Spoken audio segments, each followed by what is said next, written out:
Tichí učitelia, huby, vizionárske rastliny a ľudská myseľ. Slovenská verzia. Ešte skôr, než sa lesy naučili hovoriť prostredníctvom stromov, hovorili prostredníctvom húb. Pod každou horskou cestou, pod každým starobilým lesom žije skrytá inteligencia. Myceliová sieť, ktorá ticho premieňa smrť na život, rozklad na obnovu. To, čo nazývame hubou, je len krátke zjavenie niečoho omnoho väčšieho, posol vystupujúci z neviditeľného sveta. Huby nevytvorili svoju silnú chémiu pre človeka. Ich látky vznikli ako nástroje ochrany, komunikácie a prežitia v jemnej rovnováhe ekosystémov. Keď sa však niektoré z týchto molekúl stretnú s ľudským nervovým systémom, stane sa niečo nezvyčajné. Bežné filtre vnímania sa uvoľnia.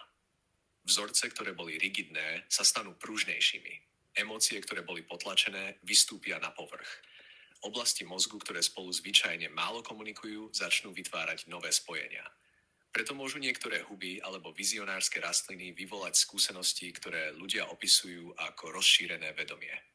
Z biologického hľadiska dochádza k dočasnému oslabeniu riadiacich sietí mozgu a k širšej komunikácii medzi jeho časťami.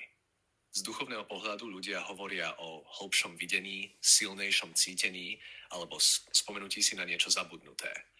Obe vysvetlenia hovoria o tom istom. Myseľ sa stáva menej uzavretou a viac plynulou. Samotná látka však neprináša múdrosť, iba otvára dvere.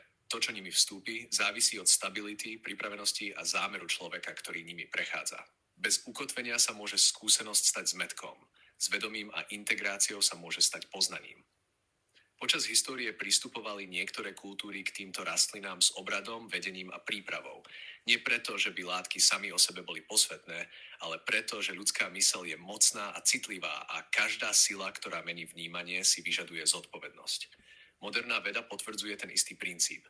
Prostredie, psychická stabilita a následná integrácia rozhodujú o tom, či skúsenosť pomáha alebo škodí. Existuje však ešte hlbšia pravda, na ktorú sa často zabúda. Prebudenie nevyžaduje žiadnu vonkajšiu látku. Ľudský mozog prirodzene disponuje schopnosťou dosahovať hlboké stavy vnímania prostredníctvom meditácie, dychu, ticha, hlbokej emocionálnej práce či ponorenia sa do prírody. Vizionárske látky môžu byť niekedy dočasným katalizátorom, ale trvalá transformácia rastie z každodenného vedomia, disciplíny a odvahy žiť to, čo človek pochopil. Huby a vizionárske rastliny preto nie sú skratkou k osvieteniu. Sú zrkadlami, biochemickými zrkadlami, ktoré odrážajú stav vedomia človeka, ktorý sa s nimi stretne. Používané bez vedomia môžu cestu zahmliť. Priblížené s vyspelosťou, vedením a integráciou môžu niekedy osvetliť určité vnútorné krajiny. Skutočná cesta však vždy pokračuje potom, v obyčajných dňoch, vo vzťahoch a rozhodnutiach. Les učí potichu.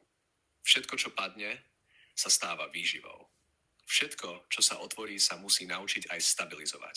A najhlbšie rozšírenie vedomia neprichádza z toho, čo príjmeme do tela, ale z toho, čím sa staneme.